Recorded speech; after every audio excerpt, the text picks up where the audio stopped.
Hello friends, welcome to my channel. Russia నుంచి చమురు కొనుగోలు చేస్తుందన్న కారణంతో భారత్పై అమెరికా అధ్యక్షుడు భారీ సుంకాల భారాన్ని మోపిన సంగతి మనకు తెలిసిందే. ఈ వివాదాల నేపథ్యంలో భారత్ కూడా ధీటుగా స్పందించింది.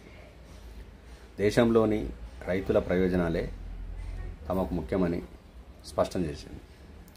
ఈ క్రమంలోనే ట్రంప్ మరోసారి కీలక వ్యాఖ్యలు చేశారు. ట్రంప్ విధించిన సుంకాల భారాన్ని చర్చల ద్వారా పరిష్కరించుకోవాలని భారత్ భావిస్తే దానికి సిద్ధంగా లేనట్టు అమెరికా అధ్యక్షుడు సంకేతాలు పంపినట్టు సమాచారం.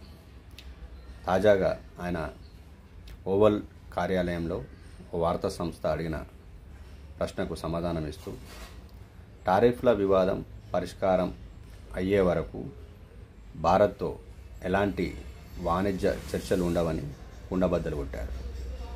అయితే అమెరికా అధ్యక్షుడి వ్యాఖ్యలకు విరుద్ధంగా ఆ దేశ విదేశాంగ శాఖ మరో ప్రకటన చేసింది. విదేశాంగ అధికార ప్రతినిధి టామీ పిగోట్ మీడియాతో మాట్లాడుతూ భారత్ అమెరికాకు వ్యూహాత్మక భాగస్వామ్యాన్ని పేర్కొన్నారు. టారిఫ్ నేపథ్యంలో ఇరు దేశాల మధ్య సంబంధాల్లో ఉద్రిక్తతలు కొనసాగుతున్నప్పటికీ ఆ దేశంతో పూర్తిస్థాయి చర్చల్లో పాల్గొంటామన్నారు.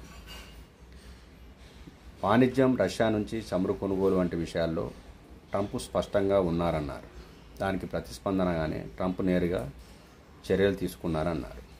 సో ఈ నేపథ్యంలోనే మోడీ సర్కారు మీద భారత్లో విపక్షాలు విరుచుకుపడుతున్నాయి.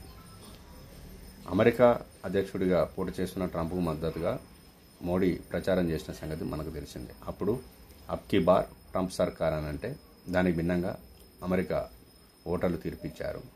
అయితే తాజా ఎన్నికల్లో ఆయన గెలవడంతో మోడీకి మిత్రుడే కాబట్టి అమెరికా భారత్ వాణిజ్య సంబంధాలు బాగుంటాయని అందరూ ఆశించారు. కానీ ఆయన అధ్యక్షుడిగా ఎన్నికైనప్పటి నుంచి భారత్ మీద సుంకాల భారాన్ని మోపుతున్నారు.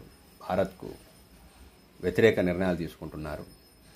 పాకిస్తాన్కు అనుకూల నిర్ణయాలు తీసుకుంటున్నారు. సో మోడీ ట్రంప్ కోసం ఇంత చేసినా కానీ భారత్ మీద ఆయన సుంకాల భారాన్ని మోపడాన్ని విపక్షాలు తప్పుపడుతున్నాయి. మనం కూడా ధీటుగా సుంకాలు విధించాలని సూచనలు చేస్తున్నాయి. సో ఈ నేపథ్యంలో ఇరు దేశాల మధ్య సంబంధాలు ఎలా ఉంటాయన్నది చూడాల్సి